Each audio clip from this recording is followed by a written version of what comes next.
Hi, everybody. Welcome to Buzzing About Romance. I am Leah, and on this episode, I'm giving you a quick shot of romance, but author spotlight edition. And on this spotlight, I am joined by author Melissa Marr. Welcome to the podcast. Thank you for having me. Melissa Marr is a former university literature instructor who writes fiction for adults, teens, and children. Her books have been translated into 28 languages and been bestsellers internationally as well as domestically. Accolades include YALSA, Popular Paperbacks, IRA Notable Book Pick, Book Sense Pick, Good Morning America, Summer Pick for Teens. That's really exciting. It was. Scottish Book Trust Red Maple finalist and Goodreads Good Choice Award for horror. RWA Rito Award. She's best known for the wickedly lovely series for teens, The Graveminder for adults, and her debut picture book, Bunny Roo, I Love You. She currently lives with her family in Arizona. Well, welcome. And before we talk about Toni and Addie Go Viral, which is your upcoming release, let's get to know you a little bit. Sure. So, as a literature instructor, which I'm having trouble with those two words together, I assume you have been an avid writer and reader your entire life.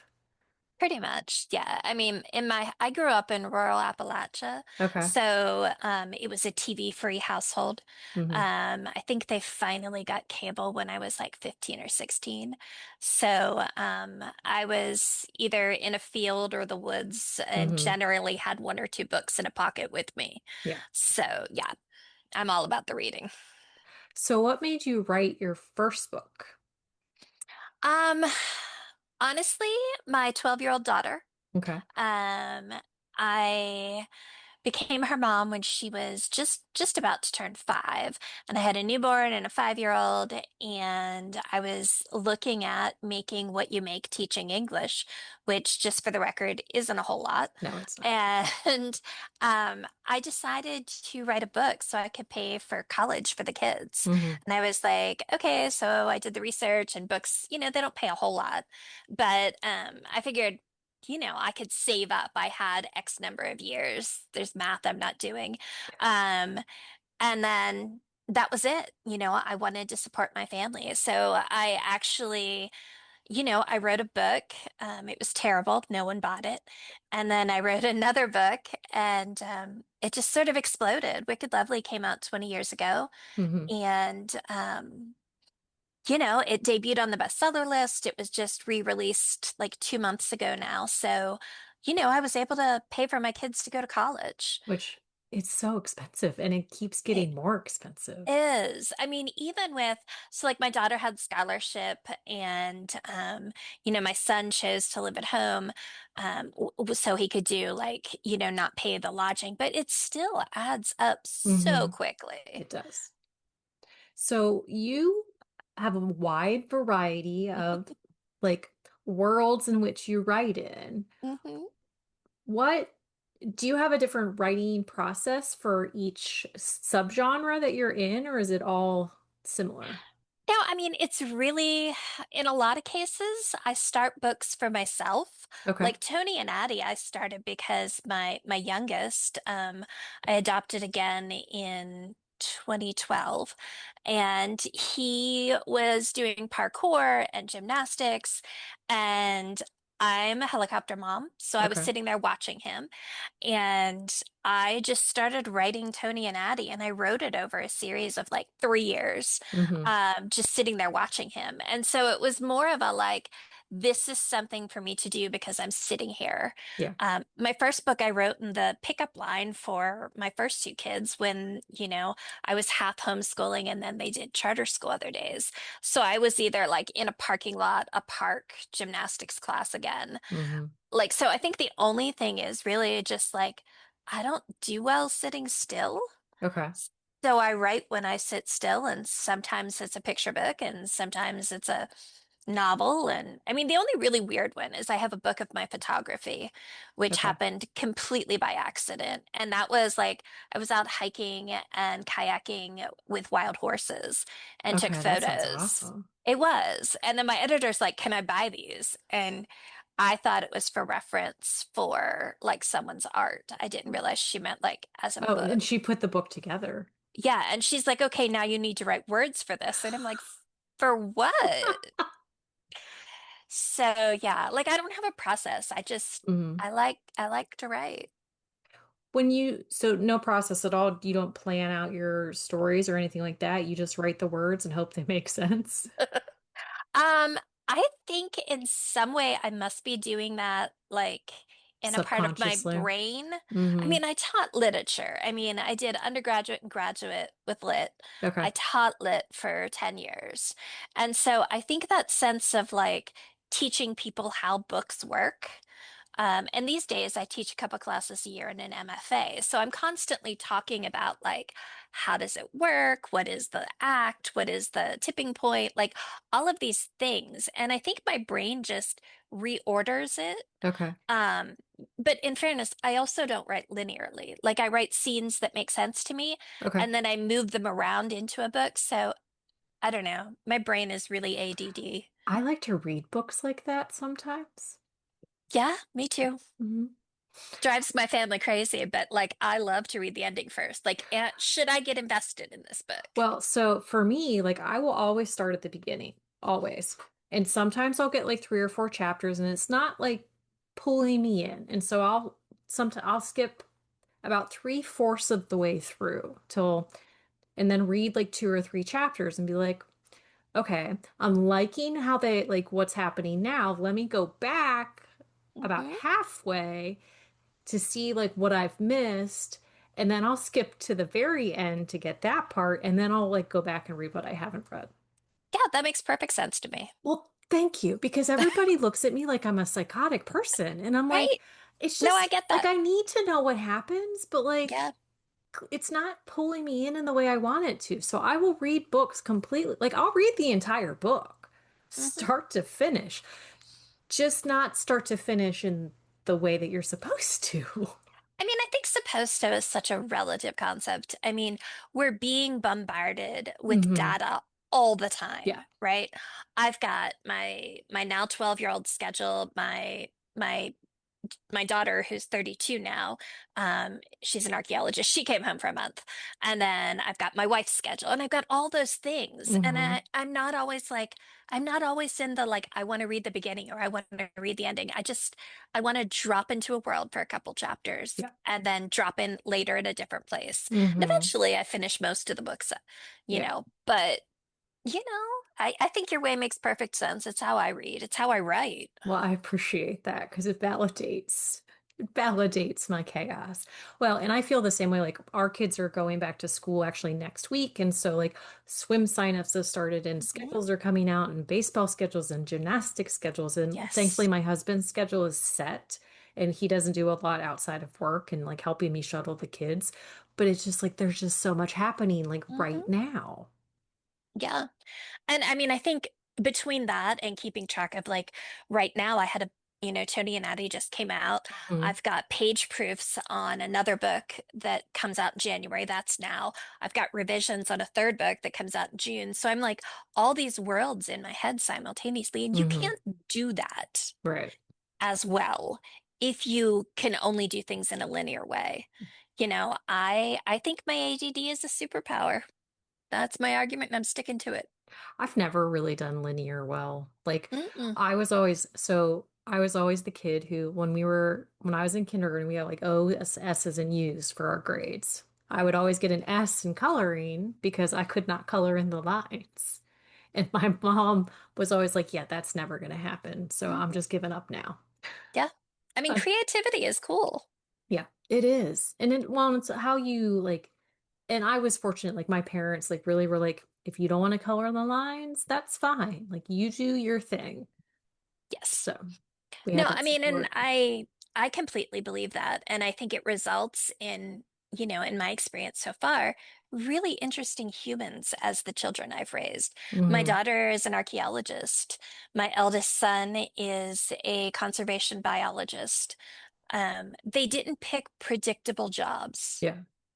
I mean, she's living in a tent at the tip of Africa, and he's somewhere in the state of Arizona right now researching something. Um, it's cool. Uh-huh. Like, they're not boring. Yeah. And I'm really proud of that.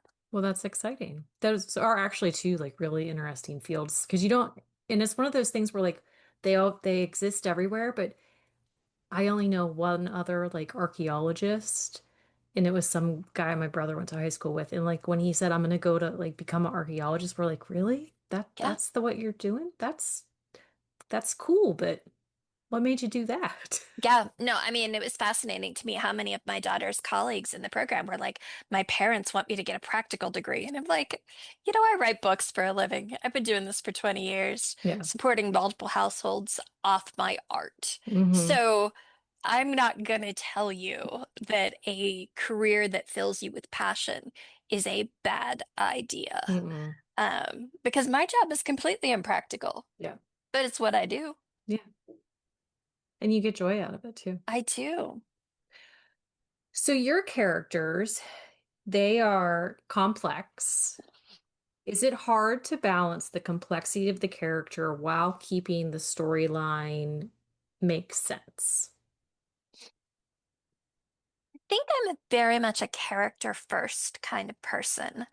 And I think that human complexity is what creates tension and what creates, pacing and conflict and all of that. So to me, if my characters weren't complex, um, weren't people that are deeply flawed, Hmm. there's no story, And so I think that's been kind of consistent throughout my writing is that I start with a character and then I look at their weaknesses and strengths, and the plot comes out of kind of forcing them to confront those weaknesses. Hmm.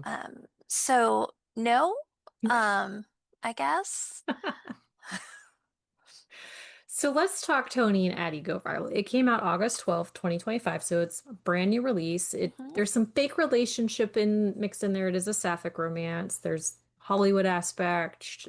Toni is a brand new novelist, but it's really a story of a lot of self-discovery and self-love and the journey for Toni more so to get there mhm. than Addie.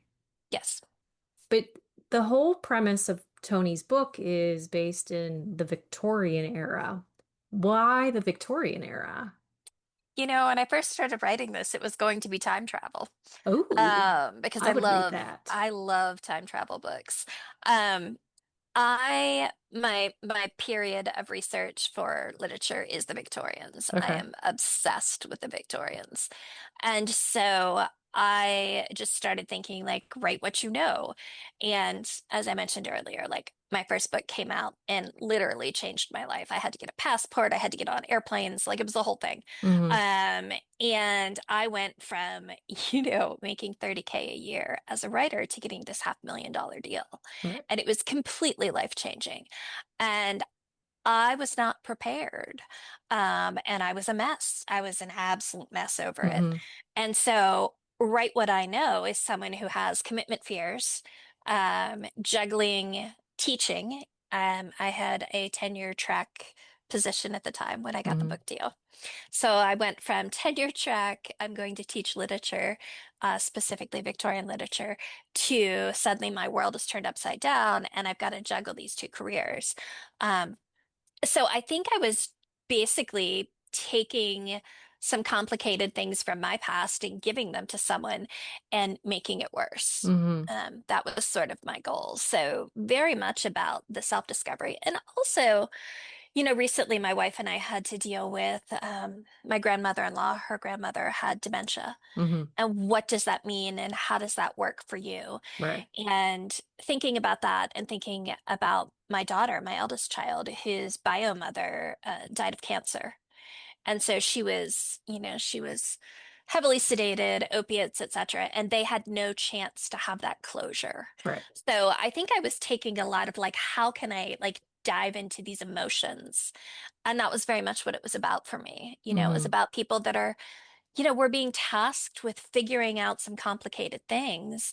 And at the same time, that's usually when romance happens, when your life is a wreck Yeah. and you simply don't have the bandwidth. So, how do you deal with this really beautiful thing happening simultaneous with these like pressures. Not that like succeeding as an author is bad, but it's terrifying. Like, what if I Hmm. can't do it again, et cetera, et cetera. Yeah. And also family drama. So I wanted to write characters who were trying to deal with what that all means.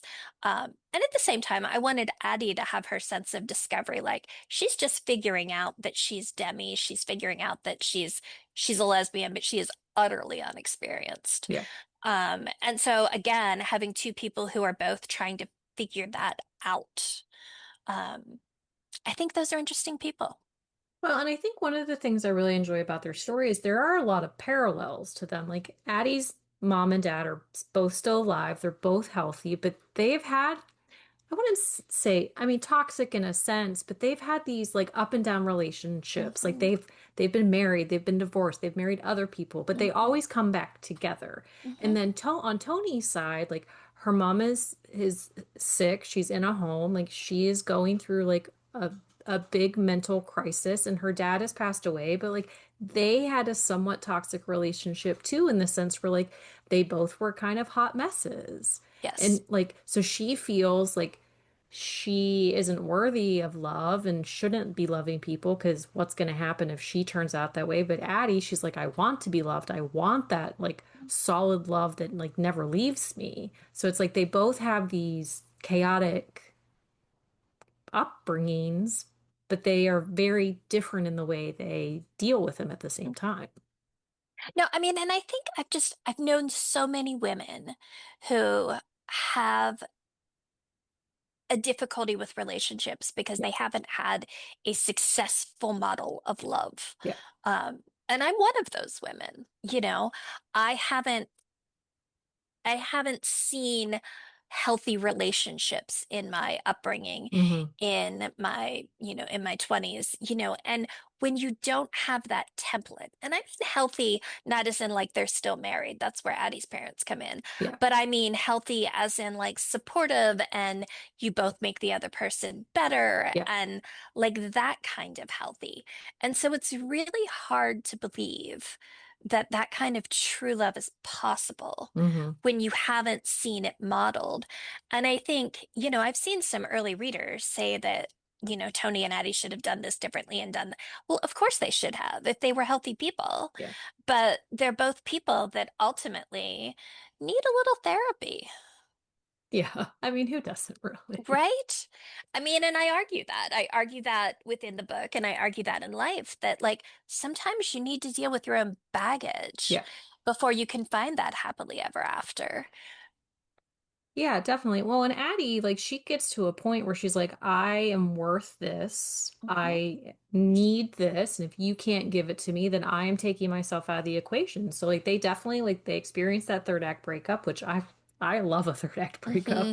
Like, they have that. Like, Addie is very, like, sure that, like, Toni has to be the one to make the change. Yeah. Like Addie's like, I know my worth. Like this is what like you have shown me like what I need and what I'm capable of, but and I try to do the same for you, but I can't do it if you're not willing.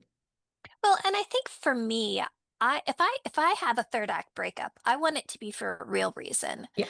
And, there have been relationships in my past where I very much loved the person I was with. I was with a woman who was fabulous, but she wanted to enlist in the army, Hmm.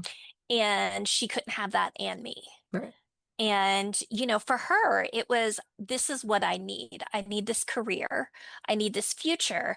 And you have to be willing to stay in the closet for that to happen. And, Yeah. and that wasn't an option for me. Hmm. So I think having that sense of know your worth, Yeah. it doesn't mean sometimes when people break up that they don't love each other. It Right. just means they're not in the right space for what each of them need. Hmm. And I still think that's an important kind of love. Like, I don't regret that. And I think seeing that in fiction feels more honest to me than artificial breakups, like, oh, they could have talked and everything would be fine. Hmm. Um, yeah, I mean, that would be nice, but sometimes people's own issues get in their path. Oh, That's definitely. kind of what the way I wanted that third act breakup to be is like, love is not the problem. Sometimes love is just not Yeah. enough. Well, and with Toni, like she has a lot of like she has her best friend who she's had for years and years and years. And so she has that like love in the sense where like she has the family, she has it. But I Mhm. don't like as you read her, like she doesn't recognize that for what it is either. Right. And like her best friend Emily, who I really enjoyed, I but she love gives them. her some really hard truths. And it's Mhm. like you have to be willing to do these things. She's like, I have seen you self-destruct basically, like for Mhm. years, and it doesn't matter what I say, like you haven't been willing to hear it. And so it's like that's a big part of it too. It's like you have to listen to the people who know you best.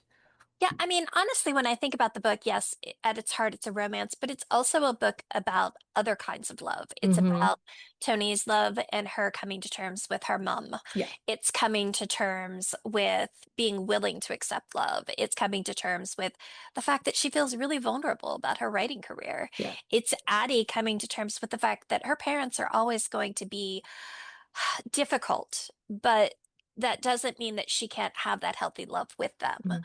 Mhm. It's accepting her desire for her career and how that, works with also a sense of like self-confidence and self-respect. And I think that's the book I was writing more than anything else about Mhm.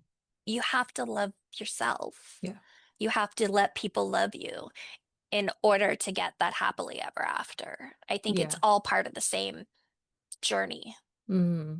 Well, and so like the fake relationship aspect of it. So the premise is they meet in Scotland because Addie is living there. Tony's there for like a conference. Mhm. Addie has actually like been watching Tony's lectures and like strives to meet her. And so she goes and meets her. They like have a moment at a bar and things progress, but then things stall because Addie freaks out a little. But then they create this relationship through email, which I have to say I love the email side of it. I I do love too. the fact that you went that route. Well, I think we live in an age where, like, I have writing friends, writers that I talk to online, and I've never met in person. Mm-hmm. But like exchanged an email over my book or her book, and like there's a couple people I've been talking to for like 15 years, Mm-hmm. and we've never been in the same physical space. Yeah. And I think that's part of the modern landscape, It really is. Yeah. And it's also a kind of reality of like, then you do meet, right? And when you meet, is the conversation the way you have it online? Mm-hmm. Transfer. Like, I I have a couple pet words I say, as you can see, those of you that can't see the video, I wave my hands like I was just swatting a bee all the time. Um, but in text, I sound much calmer.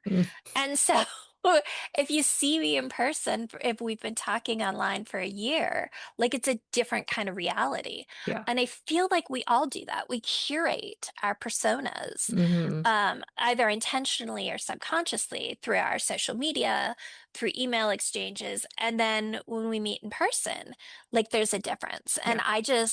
I wanted to play with what that meant on the dating sphere. I mean, I think it's an interesting reality of dating in this time period. Well, it almost takes you back to like when people they wrote letters, which Mhm. nobody writes letters anymore, and it's very sad. But I mean, at the price of a stamp is ridiculous. But anyway, so it takes you back to that time where people communicated through letter. Like telephones were like people had them, but they like you couldn't call long distance, or if you did, Yeah, it was an arm and a leg because we had to pay for that at one point. And it's just it takes you to a like a different era almost, yeah. even though it is through email. So it gives that like old school style. It made me because it made me think of it because I was talking to in my day job, my secretary said that she was watching like old Doris Day Rock Hudson movies with her grandchildren. And we were talking about pillow talk and how they had the party lines and how like Rock Mhm. Hudson was always like bugging up the party line with all his girlfriends and things like that. And like it was such a different time. Yeah. I mean, my grandmother had a party line. Oh So yeah. I remember being a kid and listening to it. Hmm. And honestly, my uncle and I exchanged letters. He was better at it than I was. He Yeah. sent me a letter every week the whole way through college and graduate school. That's awesome. And then in the later years of his life, we switched to this ongoing text conversation Mm-hmm. that was entirely exchanging quotes from pieces of literature. Like it was a weird way to communicate. It was a Uh-huh. weird shorthand we had. And I felt like Toni, as a Victorians professor, Mm-hmm. would appreciate that sort of letter approach to communication, Yeah. in a way that it just felt like a natural communication. And I don't feel like Insta love versus what they're doing is a complicated thing in a sapphic relationship because there is the sense that they share their moment the night they meet, Mm-hmm. but then there's like a year of getting to know each other Yeah. before they see each other again. And I feel like it's not Insta. I mean, there was Insta lust, Yeah, but definitely. They it, had but that connection, but right, then they had to cultivate that right. relationship and connection. And I feel like that's realistic. I think Mm-hmm. having that spark, that physical attraction was very realistic. And I feel like for Addie, she had the added advantage of knowing who Toni was in advance, like Yeah. having watched her lectures. And I just keep thinking about like parasocial relationships. Like I'll have readers that have been reading my books for a couple decades come up and they'll ask about, my baby, Chaos. He's 12 now, but Okay. I've been talking about him since he lived in the hospital for 41 days. Mm-hmm. And I would post about like my journey of dealing with what he was going through. His birth mother was a heroin addict and it Mm-hmm. was it was a rough couple years. Yeah. But these people have never met him, but they ask about him and they have that sense of like knowing him through my words and the journey part that I've shared. Mm-hmm. And I felt like Addie would have that with Toni. Yes. So she's kind of a step ahead. Well, and well, we like to call it gentle stalking. Because Yes. like we're in a world where it's like everything's so exposed anymore, and a lot of people like authors, they're just you're so much more involved. Because like Hmm. on the podcast we talk about how like when we were growing up, you had like if you wanted to talk to an author, you had to mail a letter to the publishing company because nobody was indie published back in the 80s and Yep. 90s. So it's like you mailed your letter to the publisher and maybe you would make a connection with them, but maybe not because you basically went into the slush pile. And it's like if your letter got lucky enough to be read, then that was very exciting. But it's like there's just so much more open Hmm. communication with the way the world is. And that's the thing, like we do share a lot. And so it's like people you've never met, like they know a lot about your life. And so it's a weird world, but it's fun at the same times. Well, sometimes. I mean, I love it, but I have to say, dating with the sense that people could Google me Yeah. and read about me, read my interviews, watch videos of me, listen to podcasts was really unsettling. Yeah. Like, it's that like, hi, lovely to meet you. Are you aware that I exist before this moment? Because if you are, Yeah. like, we don't need to go on this date. Yeah. And it's a weird sense of Hmm. how things have shifted, Yeah. which I'm fascinated by. Both this book and Greta Gets the Girl, which comes out in January, is dealing with how do you date when you have a recognizable name to Hmm. some degree. Yeah. And Tony's obliviousness. That was one of my biggest fears with the book. Are people going to think she's stupid, that she actually doesn't think that Addie would have noticed her book Mm. or, Googled her at some point in their conversation? Well, but she Um, didn't know her last right. name. I'm Yeah. doing air quotes, people. You Yeah. can't see me. No, But I mean, it was finding that reason that she would think that yeah, she could have that anonymity, yeah. you know. Which I thought it was interesting. Well, and that's like a big part of who Toni is like throughout the relationship. Like she holds so much back. And like Addie even says, like, you never told me your name. Like we talked for a year and you still never told me. Like that was a choice. Like you Yes. made choices in keeping things separate. Hmm. I just really love their story. Thank you. And I was telling Melissa when we first started, but I listened to the audiobook and I love the narrators. I love the way that they brought the story to life because it's like narrators can be hit or miss, and I like to speed my books up because if I listen to it at one, I lose focus. Like I can't even. It puts me to sleep. Like so I always speed up, but even like sped up, like the cadence of the two narrators, they matched really well, and like I feel like they matched the characters exceptionally well as well. And I said well like 17 times there. Now, I absolutely loved them and loved the job they did. And I think for me, one of the moments that was so fascinating is they, as well as the voice actors for My Remedial Magic, Hmm. managed to make me blush and be on the edge of my seat listening Hmm. to a book that obviously I know what's happening. I wrote it, But it's very but different to hear it your words out is, loud. but I got to a couple of those like, conflict scenes and oh my gosh, how are they going to get? And I'm like, they're going to get through part of this. You know what happens next, Melissa. You wrote this thing. Hmm. But they did such a compelling job that I was smitten, Hmm. Well, it makes you fall in love with your books and your characters all over again. which is a really weird feeling. Mm, I'm sure.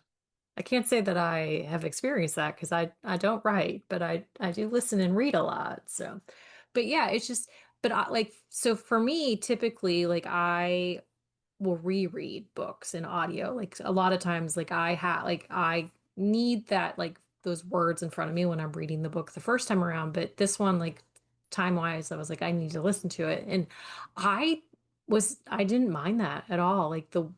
They were so engaging that like I could focus on other stuff, but like they created such a world in my ear that I was like, yeah, I will be searching for these narrators Yeah, because no, I they're love them. phenomenal. Yeah, absolutely phenomenal. And I feel very fortunate that I've been able to have a voice in selecting my voice Hmm. actors. I listened to a bunch of auditions for this and for both Remedial Magic and Reluctant Witch, which both came out in the last like 15 months. And I'm like, when you hear the right voice for the character, you're like, yes, that one, Hmm. that's who. And it doesn't always work, but then there are other times like, gosh, I had a book called Graveminder that came out in like, I don't know, 2011, 12. It's been a minute.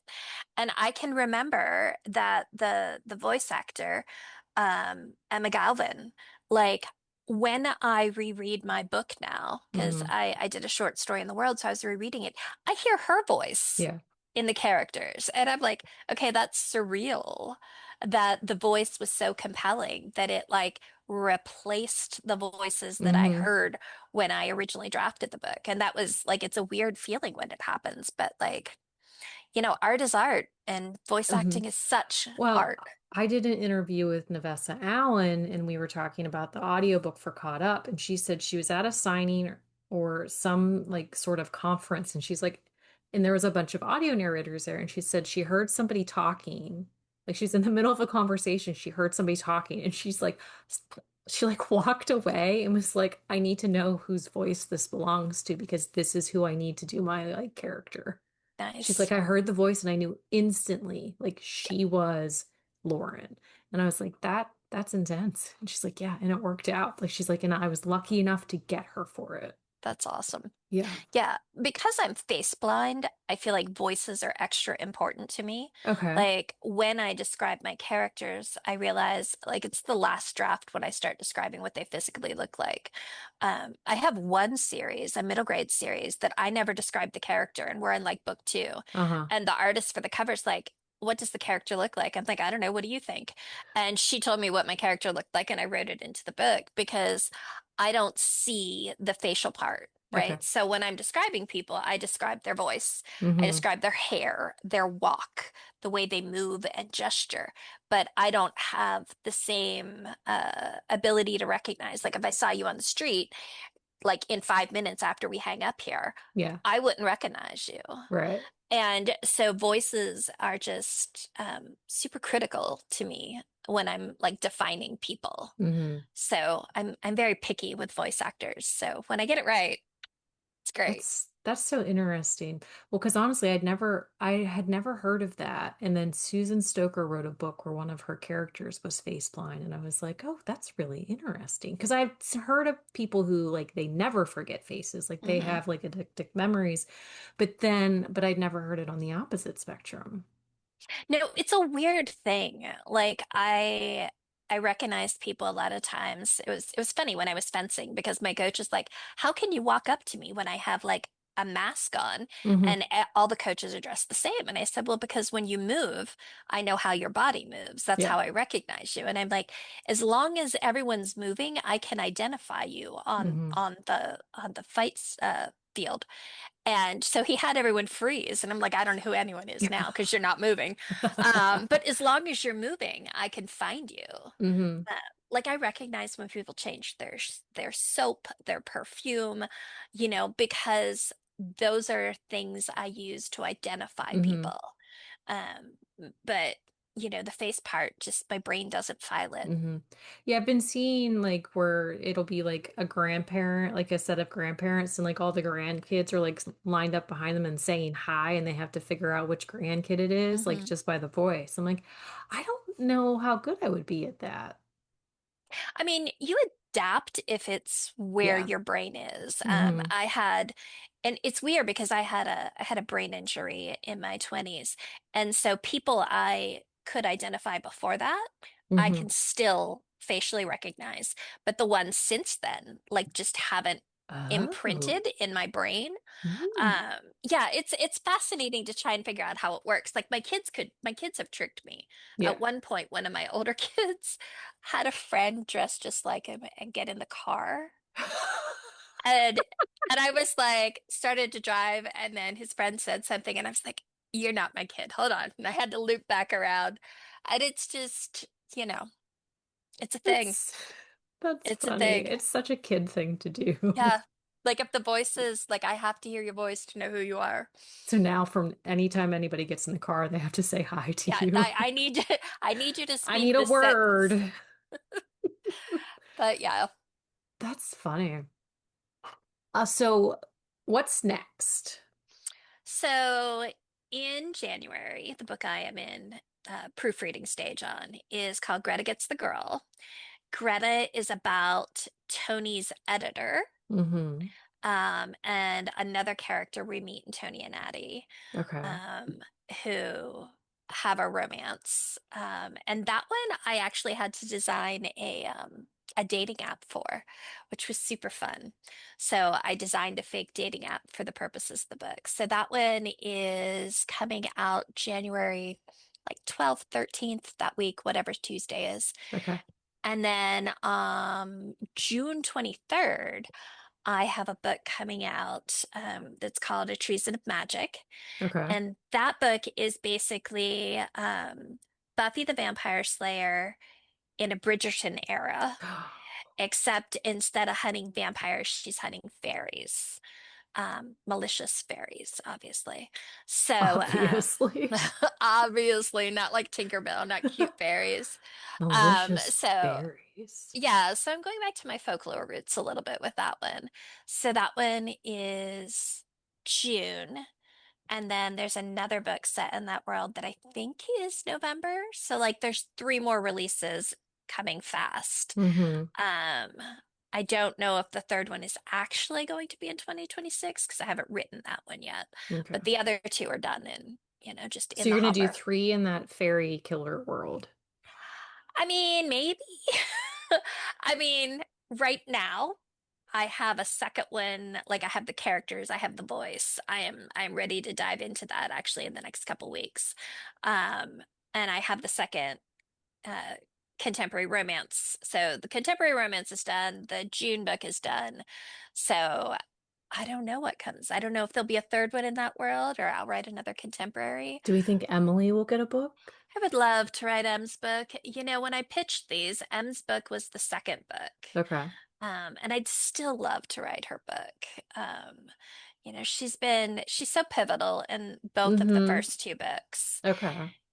So like my fantasy is I get to write M's book, and then I also have enough readers that like the series that I can write Charlie's book. Charlie is the publicist that we meet in the second book. Okay. So those are the other two I want to write in that world. Um, but we'll see, hopefully readers will like it and I'll be able to do that. Well, I would love an Emily book. I would too. Emily is, Honestly, I will admit that when I saw that Greta was next, I was kind of bummed out yeah, yeah, because I was no. like, oh man, not that her book isn't going to be fun, but really, like, I really needed him. Yeah, no, I think part of it is so I pitched all three, and I Okay. will confess that I was gonna do like Toni and Addie, and then M and her love interest, and then Greta and Kaylee, who we meet in the first book. But that was when they purchased it, they purchased one and three. So Mm-hmm. I'm hoping they'll say, also, by the way, oops, we forgot Emily. We love Emily. So, We shall any of see, you though. listening, feel free to say, hey, Bramble, we need Em's book because, if people other than me say it, that helps. Well, I'll make sure to spread the word that Emily needs to happen. She does. Well, I want to say thank you so much for coming on and chatting all things authory and Toni and Addie. Thank you for having me. This was a lot of fun. Well, this honestly, like, and I tell every author that I do the interviews with, like, this is one of my favorite things about the podcast is getting to chat with authors one on one, or sometimes it's me and like one other co-host, but just learning about everybody's journey. Everybody's journey is so different and their writing style is different and the way they came to writing. I love hearing their like origin stories. Well, and I think it's extra fun for us sometimes, especially those of us that are like hopping around different genres and Hmm. different like I'm writing picture books and doing photography of wild horses, then hey, here's a romance. Hmm. And then here's a fantasy. Like I feel like sometimes people never know what to expect from me Yeah. because I'm so ADD with what I write next. Yeah. So these are really nice so readers can say, aha, now I know what's coming. Yeah. Well, thank you. I appreciate it. Thank you. And until next time, happy reading, everybody. Find us on Instagram at Buzzing About Romance or on Twitter at Buzzing Romance. If you like the podcast, please leave a review. If you'd like to support us directly, join the Bookcase and Coffee Patreon and receive exclusive content only available to Patreon members. Check out bookcaseandcoffee.com for our on-the-shelf show notes.